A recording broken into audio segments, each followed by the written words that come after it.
Hey, folks, welcome back to Rugby Ascendant. This is Chris in Central Pennsylvania with a preview of the third and final test match between the Springboks and Wales in South Africa for 2022. Well, coming off of an incredibly disappointing loss in Bloemfontein for Springbok faithful and a huge boost for Wales Rugby, which has had a less than stellar season this year in the Six Nations. Well, wow, what do we say? Disappointment to say the least. Wales had not beaten South Africa since RFK Stadium back in 2018 in Rossi Erasmus's first test match. Well, that is until their July 9th win last weekend in Bloemfontein. This was just their seventh win all time against South Africa, and no doubt a shocking result for the home crowd in Bloemfontein in the City of Roses, especially given that the Springboks dominated on the field. Unfortunately, that dominance didn't turn into points. Despite that, South Africa led 12-3 with just around 10 minutes left to go in the game when a loss of discipline by the Boks resulted in Wales getting a converted try and then a penalty to win the game. Well, the consequence of this was South Africa lost its top spot in the World Rugby rankings. They were number one, and they dropped to number 3. France claimed its first ever top spot in the history of World Rugby rankings. Ever since it was the International Rugby Board, the IRB, we have not seen France ranked number 1. Well, they are ranked number 1 now, with Ireland number 2 after their victory over New Zealand last week.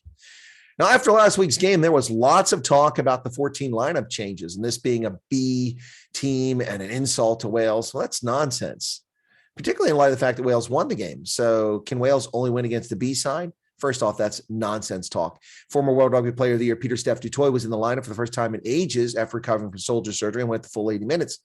We also saw at least 6 or 8 Springboks Rugby World Cup winners in the lineup and URC championship players from both the Stormers and the Bulls. This is hardly a B lineup. The bottom line is that team simply didn't get it done. They didn't score. They didn't cross the try line once, despite multiple opportunities. And that's the problem. Well, after 6 decades, 58 years, and 12 matches of being winless in South Africa and coming up dry, Wales finally popped that champagne cork in Bloemfontein. Now they come back down to more familiar turf at sea level. Of course, Cardiff is also at sea level in Cape Town, in the mother city, after playing in the high veld. And frankly, South Africa is lucky to have one victory. They could have lost both of these games.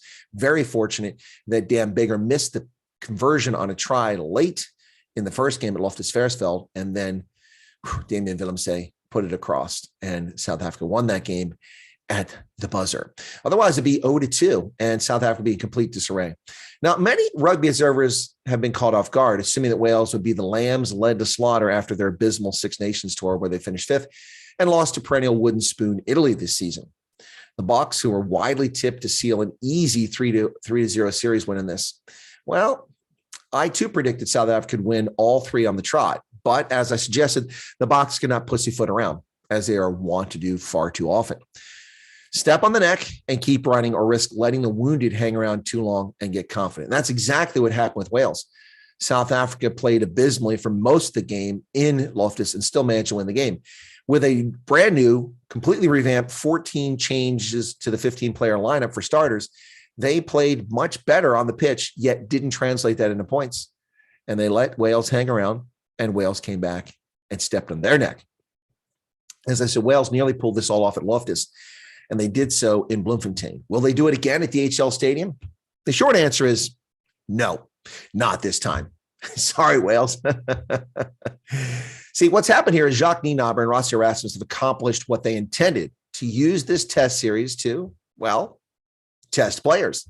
Mission accomplished for now. They'll probably pull the same thing in the Rugby Championship, not worrying about winning a Rugby Championship, but worrying about getting a fit team to win the Rugby World Cup in France next year. Now, speaking of South Africa's most famous water boy, Rossi Erasmus remains suspended from all match day activities until September 30th, 2022. So we still got a few months to go. His absence is notable. Perhaps it's also a bit stabilizing. The media's focus has been on Nienaber for a change, not on Rossi Erasmus. Now, for this game, Eben Etzebeth earns his 100th cap for South Africa at 30 years of age, the youngest player in the professional era to reach the centurion mark. And Bongi Mbonambi earns his 50th cap.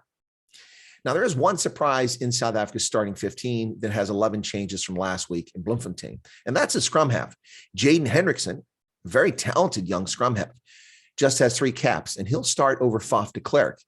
And as I've argued with last week's lineup, I think this is more of testing players. This is putting Jaden Hendrickson in the crucible of the heat.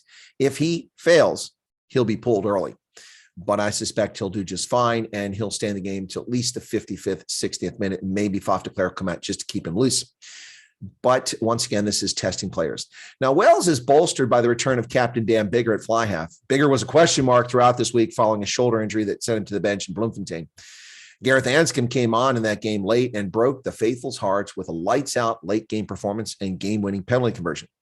Now, Wales will no doubt bring it and give it their all with the opportunity to make history in back-to-back weekends. Last weekend, they won their first ever game on South African soil after 58 years of trying and a century of playing South Africa. A win this weekend in Cape Town would give them their first ever series win in South Africa and would be disastrous for South African rugby. Absolutely disastrous. Well, folks, tune in. The game is Saturday, July 16th at 5:05 local time, Central Africa time, 4:05, 16:05 British Standard Time, and 15:05 Greenwich Mean Time. The referee will be Matthew Carley from England, and assistant referees will be last week's referee Angus Gardner from Australia and Nika Amashukele from Georgia. It's the same officiating team for all throughout the series. The television match official is Brett Cronin from Australia. And there you have it, folks. My prediction, Springboks come out strong with a mix of what are mostly the best players from the first week and second week, and they romp in this game at DHL to a sold-out stadium at Greenpoint. Springboks by 15. Oh, after their sluggish performance in the first 2 weeks, that's quite a bold statement. But that's what I'm going with, and that's what I'm sticking with. Springboks win the series 2-1, and then it's on to the Rugby Championship a few weeks down the road. What are your thoughts? Leave a comment behind. Be sure to become a subscriber if you're not one, and give us a like on the video if you don't mind. Thanks a lot for your patronage. Good luck, and go Boks. Boks.